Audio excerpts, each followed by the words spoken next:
क्या भारत सरकार ने चीन के सामने अपने दरवाजे फिर से खोल दिए हैं? आखिर क्यों 2020 में कोविड के समय लगाए गए उस कड़े कानून को बदलना पड़ा है जिसने चीनी निवेश पर ताला लगा दिया था?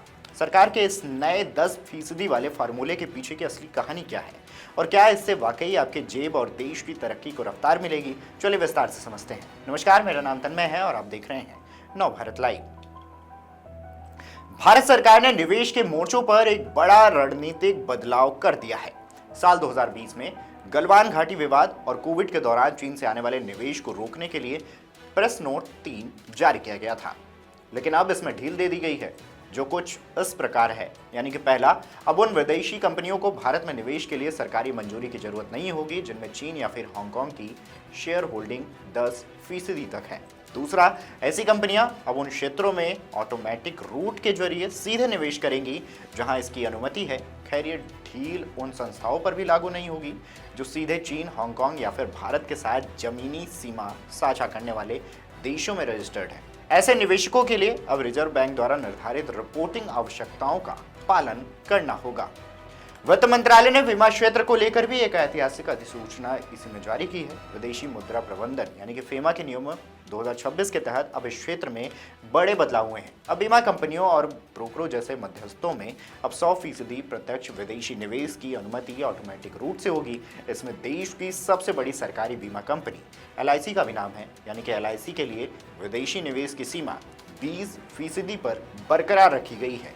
यह बदलाव संसद द्वारा पारित सबका बीमा सबकी रक्षा विधेयक 2025 के बाद संभव हुआ है, जिससे राष्ट्रपति की मंजूरी मिल चुकी है। अब आपके मन में सवाल होगा कि आखिर क्यों जरूरी था यह बड़ा फैसला। तो उसको समझने के लिए देखिए कि भारत का बीमा क्षेत्र विश्व में 10वें स्थान पर है और इसकी सालाना विकास दर 15 से 20% है। यही वजह है कि अब निवेश सीमा को 74% से बढ़ाकर 100% करने से वैश्विक निवेशकों के लिए भारतीय बाजार में पैसा लगाना आसान हो जाएगा। आंकड़ों पर नजर डालें तो अप्रैल 2000 से दिसंबर 2025 तक भारत के कुल FDI में चीन की हिस्सेदारी महज 0.32% यानी कि $2.51 बिलियन रही है और वही 23वें स्थान पर है। अब राष्ट्रपति की मंजूरी के बाद ये विधेयक कानून बन गया है। इसके बाद फरवरी 2026 में वाणिज्य और उद्योग मंत्रालय के अंतर्गत आने वाले उद्योग और आंतरिक व्यापार संवर्धन विभाग यानी कि DPIIT ने बीमा क्षेत्र में 100% प्रत्यक्ष विदेशी निवेश FDI को अधिसूचित कर दिया है। अब इस फैसले को अधिसूचित कर दिए जाने के बाद विदेशी निवेशकों के लिए भारतीय बीमा कंपनियों में पैसा लगाना आसान हो जाएगा।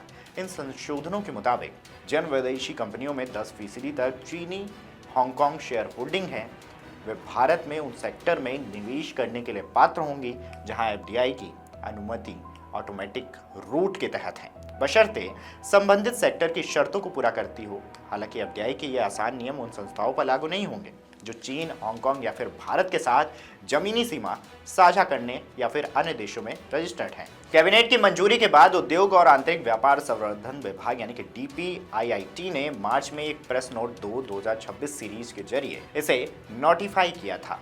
DPIIT प्रेस नोट के जरिए FDI से संबंधित नोटिफिकेशन जारी करता है। आर्थिक मामलों के विभाग यानी कि DEA के एक नोटिफिकेशन के मुताबिक बेनिफिशियल ऑनर यानी कि लाभार्थी मालिक शब्द का वही अर्थ होगा जो धन शोधन विवरण या निवारण अधिनियम 2002-2003 का 15वां की धारा 2 की उपधारा 1 के खंड FA में दिया गया है। इसका निर्धारण धन शोधन निवारण यानी कि अभिलेखों का रखरखाव नियम 2005 के प्रावधानों के तहत निर्धारित मानदंडों के मुताबिक किया जाएगा।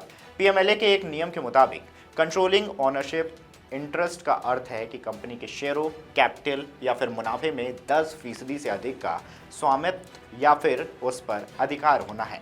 इस फैसले से भारत में विदेशी पूंजी का प्रभाव बढ़ेगा, जिससे बीमा सेवाओं में प्रतिस्पर्धा बढ़ेगी और प्रीमियम की दरों को अगर देखें तो उसमें कमी आ सकती है। साथ ही चीनी शेयर होल्डिंग वाले वैश्विक फंड्स के लिए रास्ता खोलने से भारतीय स्टार्टअप्स और इंफ्रास्ट्रक्चर को नई ताकत मिलने की उम्मीद है।